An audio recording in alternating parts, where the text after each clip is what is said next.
जहां तक महिलाओं का प्रतिनिधित्व है, अभी पंचायतों में, हमारी स्थानीय निकाय अर्बन लोकल बॉडीज में 50% का प्रतिनिधित्व पक्का कर दिया कि महिलाएं 50% जरूर चुनाव लड़ेंगी, और जब लड़ेंगी तो जीत करके महिलाएं आएंगी। वो एक आए दूसरी आए, महिला की जगह महिला नहीं आना है। ये किसी भी प्रदेश में नहीं है कि 50% को सुनिश्चित कर दिया कि महिलाएं आएंगी आएंगी। तो एक बहुत बड़ा हमने इस प्रकार का ये बदल किया है। मैं आज इस अवसर पर महिलाओं के प्रति और उनका ये जो सशक्तिकरण का कार्यक्रम है, इसके प्रति, महिलाओं के प्रति अपनी कृतज्ञता व्यक्त करता हूं। ऐसा कहा जाता है कि हर सफल व्यक्ति के पीछे किसी महिला का हाथ जरूर होता है। और मैं आपको अपनी व्यक्तिगत जीवन की बात बता रहा हूं मेरी माताओं बहनों को, कि जब मैंने 10वीं पास की, पिताजी ने आगे पढ़ाने से मना कर दिया। 10वीं पास बालक की होता, 15-16 वर्ष की आयु होती है, और मैं थोड़ा छोटा बच्चा होता तो रोता है, और जब 15-16 वर्ष का हो जाता तो रोता नहीं है, रूस जाता है। तो हम भी रूस गए, खाना नहीं खाया। मां ने पूछा कि बेटा क्या बात है? मैंने कहा मां मुझे आगे पढ़ना है, पिताजी ने मना कर दिया है। कहने लगे बेटा तुम्हारे पिताजी पैसे वैसे देने से डरते हैं, पैसे नहीं होंगे इसलिए नहीं दिए होंगे, या उनका मन होगा कि तुम काम करो, जाओ मैं तुम्हें पैसे देती हूं। उस जमाने में 300 रुपए मुझे दिया और मैं पढ़ाई करने के लिए कॉलेज में एडमिशन लेके आया। तो मेरी आज की सफलता के पीछे मैं कहता हूं मेरी मां का हाथ है। मां ने मुझे वो पैसे न दिए होते तो शायद मैं आपके सामने इस प्रकार से, इस भूमिका में शायद ना खड़ा हो पाता। तो सफलता का कारण मां है। मां अपने बच्चों का जितना ध्यान रखती है, शायद पिता या पुरुष कोई भी, स्नेह तो बराबर दोनों का होता है, लेकिन अंतर है। मां की भावना, मां का दिल, मां का मन, ये अपने बच्चों को कैसे सहेलती, कैसे आगे बढ़ाती है। तो मैं आज पुत्र होने के नाते, अपनी माताओं का, भाई होने के नाते अपनी अब सब बहनों का मैं अभिनंदन करता हूं इस मातृ सम्मान दिवस के अवसर पर। हम जानते हैं कि महिलाएं कितना आगे बढ़ गई हैं, हर क्षेत्र में आगे बढ़ी हैं, चाहे वो शिक्षा हो, चाहे वो खेल हो, चाहे समाज सेवा हो, चाहे राजनीति हो, चाहे ज्ञान विज्ञान हो। किसी क्षेत्र में महिलाएं आज पीछे नहीं है। हर क्षेत्र में महिलाएं आगे बढ़ रही हैं। अवसर मिलना चाहिए, और अवसर अब महिलाओं को मिलने लगा है। हरियाणा में भी इस विकास में महिलाओं की भागीदारी ये बहुत है, और उन्होंने अपनी योग्यता और क्षमता के आधार पर जो छाप छोड़ी है, बहुत के क्षेत्रों के अंदर महिलाएं जो हैं अव्वल आई हैं, प्रथम आई हैं। न केवल हरियाणा में प्रथम आई है, देश में भी, और कुछ स्थानों पर तो दुनिया में भी अव्वल आई है। और उन अव्वल महिलाओं का वैसे तो आप सब जानते हैं, लेकिन मैं आपको कुछ नाम लेके बताना चाहूंगा। तो हमारे यहां पहली महिला उपराज्यपाल यानी गवर्नर हरियाणा की बहन चंद्रावती बनी। यानी उस समय पहले कोई और नहीं थी, चंद्रावती यहाँ की पहली गवर्नर बनी। विधानसभा की अध्यक्ष भी बहन शन्नो देवी बनी विधायक बनने के बाद। अध्यक्ष का काम बहुत कठिन होता, तो भी वो बनी। और हम जानते हैं जिनके नाम से आज हमने एक पुरस्कार दिया है, इसी करनाल की बेटी, अंतरिक्ष महिला यात्री, पहली अंतरिक्ष महिला यात्री थी दुनिया की, वो बहन कल्पना चावला। उनके नाम से आज जो पुरस्कार दिया गया है, ज्ञान विज्ञान का पुरस्कार, वो भी पहली अंतरिक्ष महिला यात्री। इसी प्रकार पहली जो पहलवान है, ओलंपिक कांस्य पदक जो लेकर के आई, मुझे अवसर मिला उसको सम्मानित करने का बहादुरगढ़ में, साक्षी मलिक, ये ओलंपिक की पहली कांस्य पदक विजेता रही है। इसी प्रकार पहली जो पहलवान राष्ट्रमंडल स्वर्ण पदक जिसने जीता वो गीता फोगाट। पहली महिला पैरा ओलंपिक रजत विजेता थी दीपा मलिक। पहली हमारी महिला एवरेस्ट पर्वतारोही संतोष यादव। ये सब हरियाणा का नाम बता रहा हूं। तो हरियाणा में बहुत कीर्तिमान खड़े किए गए हैं। WWE रेसलर, बहुत कठिन काम होता है, कविता दलाल ये बनी है। पहली महिला अर्जुन पुरस्कार विजेता गीतिका जाखड़। प्रथम महिला भीम पुरस्कार विजेता सुनीता शर्मा, प्रथम महिला मिस वर्ल्ड खिताब विजेता मानुषी छिल्लर। ये वर्ल्ड रिकॉर्ड है इनका, तो ये खिताब इन्होंने जीता। पहली पायलट वो भी हरियाणा से थी, प्रियंका बेनीवाल। पहली बीएसएफ में असिस्टेंट कमांडेंट सौम्या, ये असिस्टेंट कमांडेंट बनी बीएसएफ में। तो इस प्रकार से कितने ही नाम ये गिनाए जा सकते हैं। भाइयों बहनों, एक बहुत ही काम ऐसा जिसको मैं तो ये कहूंगा दुनिया का एक बहुत बड़ा अजूबा हुआ है। ये इस प्रदेश को, हरियाणा को, कभी बेटियों को मारने वाला प्रदेश जाना जाता था, और ये बात दुनिया को पता थी, हमारे देश के सरकारों को भी पता थी, प्रदेश के सरकारों को भी पता थी। लेकिन इसको ठीक करने के लिए सबसे पहले आगे कौन आया? अपने देश के उस समय के बने हुए प्रधानमंत्री, 2014 में जो प्रधानमंत्री बने थे, नरेंद्र मोदी जी। हमारी भी सरकार आई थी अभी 2014 में। मोदी जी ने मुझे कहा कि हरियाणा के ऊपर से ये कलंक मिटाना है। हमने कहा हम हर प्रकार से तैयार हैं। 22 जनवरी 2015 को पानीपत में, पड़ोस में, आज से लगभग 10 गुना महिलाएं होंगी, 1 लाख से ऊपर महिलाएं, और वहां एक संकल्प लिया गया कि इस कलंक को हम मिटाएंगे। सरकार ने तो जो काम करना था किया, लेकिन सामाजिक संस्थाओं ने, हमारी खाप पंचायतों ने, हमारे एनजीओ ने, हमारे शिक्षा विभाग ने, चाहे वो प्राइवेट है चाहे सरकारी है, महिला बाल विकास विभाग तो डट करके लगा ही लगा, हेल्थ डिपार्टमेंट तो डट के लगा ही लगा, पुलिस ने भी जो इस प्रकार की कन्या भ्रूण हत्या के दोष होते थे उनके खिलाफ कार्रवाई की। और मुझे खुशी है आपको बताते हुए कि 2014 में जब ये अभियान चलाया था, ये महिला का जो जेंडर रेशो, यानी एक प्रकार से जो जेंडर रेशो, जन्म दर का जो अनुपात, लिंगानुपात, ये था 871। 1000 लड़के थे तो 871 ही लड़कियां थी। आज आपको बताते हुए मुझे खुशी हो रही है कि अब ये 2023 में ये बढ़कर के 923 हो गया। मित्रों, 923 बहनों भाइयों, 923, यानी 1000 के पीछे 29 और 23 52 बच्चियों को बचाया गया है।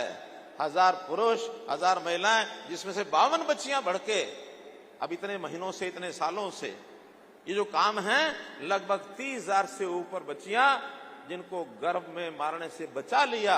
ये काम आपकी हरियाणा सरकार ने किया है, आपके सहयोग से किया है। आज वो बेटियां बहुत तो पढ़ाई लिखाई के अंदर भी आगे बढ़ गई होंगी। तो इस अभियान को हमने चलाया, बहुत बड़ा काम किया है। हमारा महिलाओं को रोजगार देने के लिए ग्राम विकास मंत्रालय, उन्होंने अभियान छेड़ा है। हरियाणा ग्रामीण आजीविका मिशन,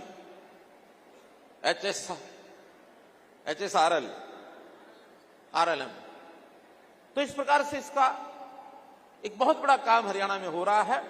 आज बहुत सी बहनें यहां आई और उन सब विषयों में पुरस्कार लेके गई। हमारे आंगनवाड़ी की बहनें पुरस्कार लेके गई। हमारी महिलाएं जो कुछ ना कुछ विशेष काम किया, चाहे शौर्य में किया, चाहे सेवा में किया, उन्होंने पुरस्कार लिए हैं।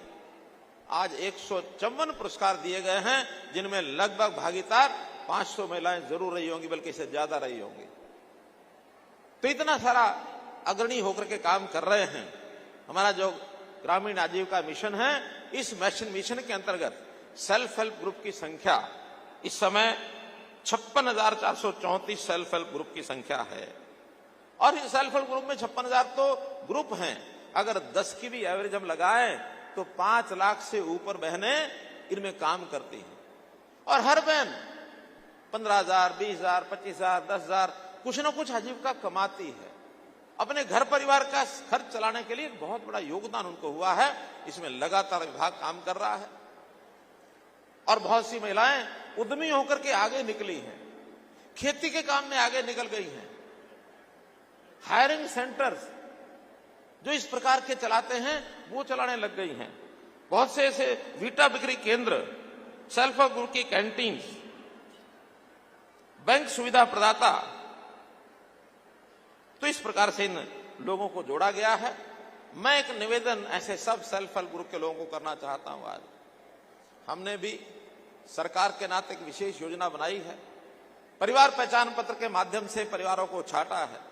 कि जिन परिवारों में 1 लाख रुपया साल से कम आय है, ऐसे परिवार के किसी एक सदस्य को आजीविका के माध्यम से उसकी इनकम कैसे बढ़ाई जाए, आय कैसे बढ़ाई जाए। 7.5 लाख परिवार हैं भाइयों बहनों ये। तो इस 7.5 लाख परिवारों में हमने इस वर्ष 1 लाख का टारगेट रखा था। 80,000 के लगभग एप्लीकेशन हमारे डिपार्टमेंट ने इसको चयन कर लिया है। अगले साल का 2 लाख का टारगेट रखा है, 2 लाख का। अब इसमें मैं जो अपील करना चाहता हूं, हो सकता है कोई परिवार ऐसा हो जहां कमाने की क्षमता रखने वाला या कोई इस प्रकार का जवान नहीं है जो घर के लिए कुछ कमा सके, और हो सकता है केवल महिला ही ऐसी हो जिसके ऊपर परिवार निर्भर है, और वो महिला भी हो सकता है उतनी सक्षम अभी तक नहीं होगी कि वो अपना काम अपने पैरों पर खड़ी होकर कर सके। तो मैं सेल्फ हेल्प ग्रुप कहता हूं, अपने आसपास के ऐसे परिवार जिनकी आय 1 लाख रुपया साल से कम है, सूचियां हम उपलब्ध करा देंगे, और उसके बाद किसी एक महिला को एक ग्रुप में जोड़ लें। काम चाहे वो कम भी करे तब भी एक महिला को जोड़ लेंगे, तो आपकी अगर 10,000 15,000 की आमदन है, उसकी भी 10-15,000 रुपया आमदन हो जाएगी। और इस तरीके से 50,000 सेल्फ हेल्प ग्रुप 50,000 परिवारों को और आगे बढ़ा सकते हैं।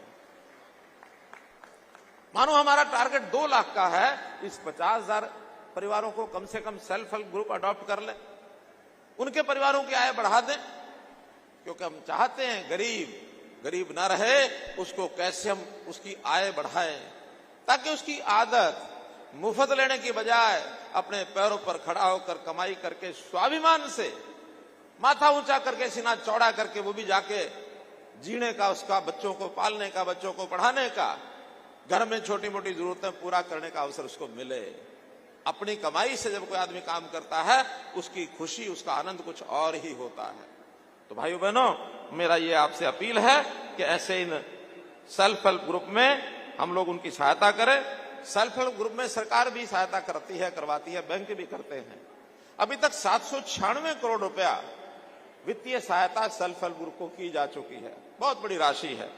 इसी प्रकार बहुत सी सुविधाएं दी गई हैं, चाहे 5 लाख रुपए तक का ऋण है उस पर स्टाम्प शुल्क की छूट दी है, PRI का मैंने बता ही दिया। राशन डिपो 33% राशन डिपो अब आगे महिलाओं के लिए रिजर्व होंगे, महिलाओं को मिलेंगे राशन डिपो। अभी तक कोई भी आता था ले जाता था, ऐसा नहीं कि पहले महिलाएं नहीं हैं, लेकिन अब 33% तो सुनिश्चित करेंगे कि उतने राशन डिपो महिलाएं जरूर चलाएं। बहुत सी योजनाएं, विवाह की शगुन योजनाएं चलाई हैं, वो SC के लिए अलग हैं, BC के लिए अलग हैं, BPL परिवारों के लिए अलग हैं, जो हमारे विमुक्त और टपरीवास के लिए अलग हैं, विधवा बहनों की शादी के लिए अलग है, खिलाड़ियों के लिए अलग हैं, सामूहिक विवाह इसके लिए भी योजना है कि अगर 10 या 10 से ज्यादा विवाह कोई संस्था करती है इकट्ठे, तो उनको भी प्रति शादी 51,000 रुपये का शगुन ये सरकार की ओर से दिया जाता है, ताकि परिवार में कोई गरीब परिवार है, उसकी बेटी की शादी पैसे के कारण से न रुक जाए। कहीं 31,000, कहीं 51,000, कहीं 71,000, ऐसी बहुत योजनाएं हमने बनाई हैं। इसी प्रकार कोरोना में जो निराश्रित हुई बेटियां, उनको भी शादी के समय 51,000 रुपये का शगुन ये उनको भी दिया जाता है। योजनाएं बहुत हमने बनाई हैं। मेरा तो आपसे निवेदन इतना ही है कि इन योजनाओं की जानकारी सब गरीब परिवारों को, उनकी महिलाओं को मिलनी चाहिए। जानकारी नहीं मिलती है तो उसका लाभ नहीं उठा पाती हैं।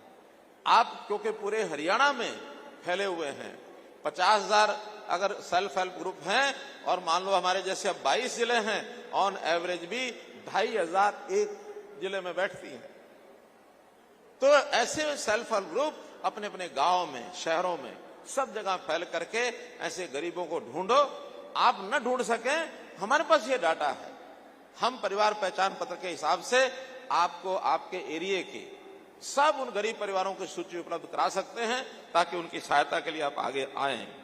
बहुत ऐसे महिलाओं के प्रति जो अपराध होते हैं महिलाओं के विरुद्ध, उन अपराधों को रोकने के लिए भी हमने जो काम किए हैं आपको सबको पता है।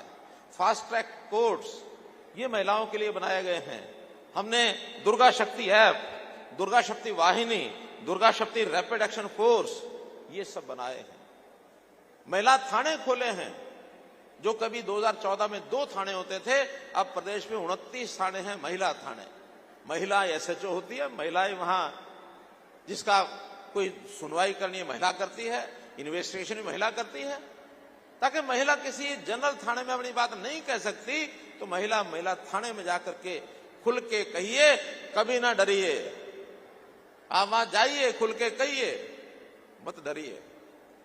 महिलाओं की सुरक्षा, और अब तो उन्हें महिलाओं की पुलिस में संख्या जो कभी 6% थी 2014 में, अब वो 10% हो गई है, और आने वाले समय में उसको 15% महिलाओं की संख्या ये पुलिस में करेंगे। बहुत बड़ा लाभ होगा। इसका लाभ महिलाओं को तो होगा, लेकिन अपराध करने में अगर कहीं मनचला युवक फंस जाए तो उसको भी डर और संकोच बैठ जाता है कि पुरुष कोई पीटता तो कोई बात नहीं, महिलाओं के हाथ के डंडे तो नहीं खाऊंगा, मैं अपराध करना ही छोड़ दूंगा। ये बहुत बड़ी ताकत महिला शक्ति के अंदर होती है।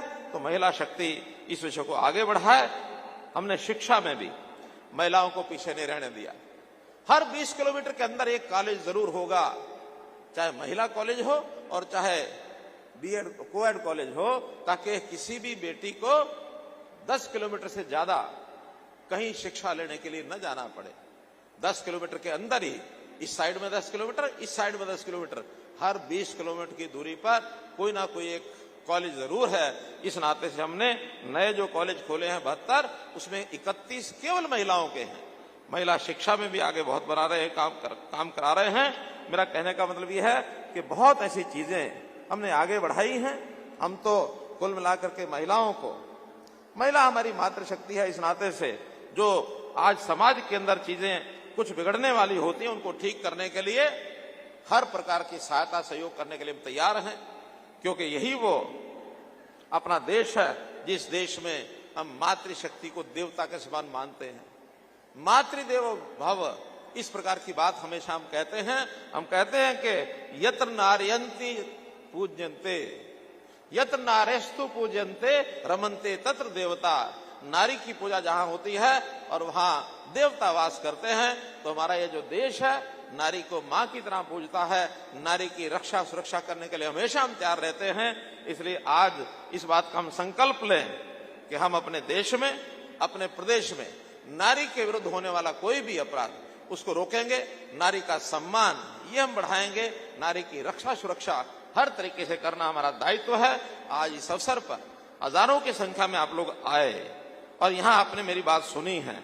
कुछ एक दो चीजों की जानकारियां वो मैं आपको और देना चाहता हूं। जैसे एक हमने पीछे घरोंडा में एक घोषणा की थी कि प्रदेश का पहला जो SHG training centre, self help group को ट्रेनिंग भी चाहिए ताकि काम वो कर सके, तो ऐसे एक 3.5 करोड़ रुपए की लागत से ये पहला प्रदेश का एक ट्रेनिंग सेंटर खोला है। और मैं विभाग को कहूंगा इस प्रकार के ट्रेनिंग सेंटर और भी जो है ज्यादा खुलने चाहिए।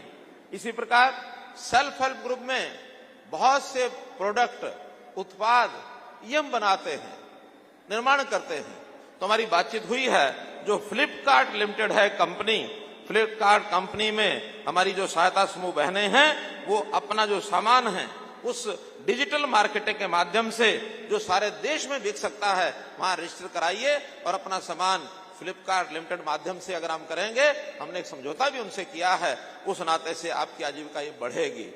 और भी जिस प्रकार के सुझाव कोई महिलाओं के लिए आएंगे, कभी भी किसी भी समय दोनों विभागों में से कोई भी विभाग ये करेगा, उसको हम आगे बढ़ाएंगे।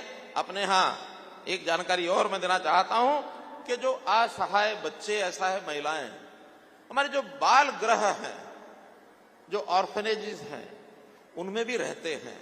और बहुत बच्चे तो ऐसे हैं पढ़ाई लिखाई करने के बाद 12वीं पास की, उसके बाद उनको पता नहीं होता कहाँ जाएं, क्या करें, बहुत दयनीय स्थिति में आ जाते हैं, इधर उधर भटकते रहते हैं। हमने पिछले साल ऐसे सब बच्चों के बारे में विचार किया जिनके माता पिता का नाम पता नहीं है, जिसका कोई घर पता नहीं है, जिसका कोई जाति पता नहीं है, जिसका, लेकिन पाल पोस करके महिला और उस आश्रम में बाल गृह में हमने बड़े तो कर दिए। उनके आगे क्या होगा उसके लिए एक हरिहर नाम की योजना हमने बनाई है। हरिहर योजना 18 वर्ष के बाद ऐसे बच्चे का, बच्ची का 25 साल तक पूरी देखरेख सरकार करेगी। पढ़ाई करना चाहे पढ़ाई में उसको आगे बढ़ाएंगे, नहीं पढ़ाई करना चाहे तो ग्रुप डी और सी योग्यता के हिसाब से उनको बिना किसी परीक्षा के, बिना किसी इंटरव्यू के, जैसे एक्स ग्रेशिया नौकरी दी जाती है, तुरंत उसको नौकरी देंगे। 25 साल तक की गारंटी हमारी रहेगी। 25 साल तक उसको हम पालेंगे, पोसेंगे। और योजना बन चुकी है। 2 बालकों को 18 वर्ष के बाद उनको इसकी नौकरी मिल चुकी है। अभी और तलाश की जा रही है। ऐसे सब बालकों की संख्या लगभग 12 बताई जा रही है। हम अगले आने वाले समय में ऐसे सब बालक, चाहे वो सरकारी बाल गृह में पढ़ते होंगे या फिर प्राइवेट में पढ़ते होंगे, लेकिन ये जो उनके वास्तव में कोई आगे पीछे का पता ही नहीं है, ऐसे सब बालकों को और हम नौकरी देंगे। और शादी होने तक वो इस सुविधा का लाभ उठाएगा। 25 वर्ष तक उसकी शादी का प्रबंध भी हमारा डिपार्टमेंट महिला बाल विकास के जिम्मे लगा है कि उन्हें शादियां करा के परिवार बसाओ, एक मकान 2 कमरे का उनको मिल जाए, आगे अपना जीवन वो चलाएंगे। तो इन सबको अडॉप्ट करने का काम ये सरकार ने किया है। इस प्रकार के कोई भी काम दिव्यांगों का हो या कोई गरीब का हो, असहाय का हो, ये सब हम करेंगे। किसी भी नौजवान को, किसी बच्ची को, किसी नागरिक को लावारिस मत समझना। सबका जो है वारिस भगवान है, सहायक सरकार है। हम आपके साथ खड़े हैं। बहुत बहुत धन्यवाद, बहुत बहुत आभार।